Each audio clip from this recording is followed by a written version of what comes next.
Hi friends. Sunday காது குத்த முடிச்சுட்டு ரிலேஷன் வீட்டுக்கு பலகாரம் கொடுக்க தான் போயிருந்தோம். அங்கே அவ்வளோ கப்பு மெடல்ஸ் பாருங்கள் எவ்வளோ தான் தொங்கணும், பார்க்கவே அழகாக இருந்துச்சு. நாங்களும் அண்ணா வீடு தான் போனோம். குட்டி தம்பியை தீக்ஷித்து செல்லினா அம்மாக்கிட்ட விட்டு வந்துட்டோம். தீக்ஷா அம்மாட்ட இருக்க மாட்டேன்ட்டு கூடவே வந்துட்டான். இந்த கப்பு மெடல்ஸ் எல்லாமே வந்து 6தோ 7தோ படிக்கிற பாப்பா அவள் தான் வாங்கியிருக்கான். ஃபஸ்ட் ஸ்டாண்டர்ட்லேருந்தே ஓடுறாளாம்மா. வாரம் ஏதாவது ஒரு பக்கம் ரன்னிங்க்கு கூட்டிகிட்டு போயிடுவாங்களாம்மா. டெய்லியும் ப்ராக்டிஸ் காலையில் இருக்குமாம்மா. ரீசெண்டாக இப்போ பொள்ளாச்சி மாரத்தான் நடந்துச்சு. அப்போ கூட அந்த பாப்பா வின் ஆகி அந்த மெடல்ஸும் இருந்துச்சு. அங்கேயே சாப்பிடுங்கன்னு சொன்னாங்க. நாங்கள் இங்கேருந்து காலைல சாப்பிட்டு பார்க்க லேட் ஆயிடுச்சு. அது மட்டும் இல்லாமல் கறி விருந்து சாப்பிடணுமில்ல, அதனால் வேண்டான்ட்டு வந்துட்டோம்.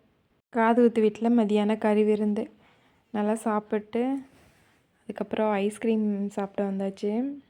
நான் ஐஸ்கிரீம் மட்டும் வாங்கிட்டு வந்துட்டேன். ஹஸ்பண்டு அந்த சீரக மிட்டாய் மாரி இருந்துச்சு, அதை தூவினார். அது சீரக மிட்டாயும் இல்லை, அதை விட குட்டியாக இருந்துச்சு. ஆனால் அதோட சாப்பிட்றதுக்கு சூப்பராக இருந்துச்சு. கறி விருந்தை சாப்பிட்டு கொஞ்சம் ரெஸ்ட் எடுக்கணுமில்லங்களே உட்காண்ட்ருந்தோம். நாங்கள் விட்டுட்டு போன கேப்பில் அம்மாட்ட பந்து வாங்கி கொடுக்க சொல்லி எல்லாம் விளையாண்டுக்கிறாங்க பாருங்கள்.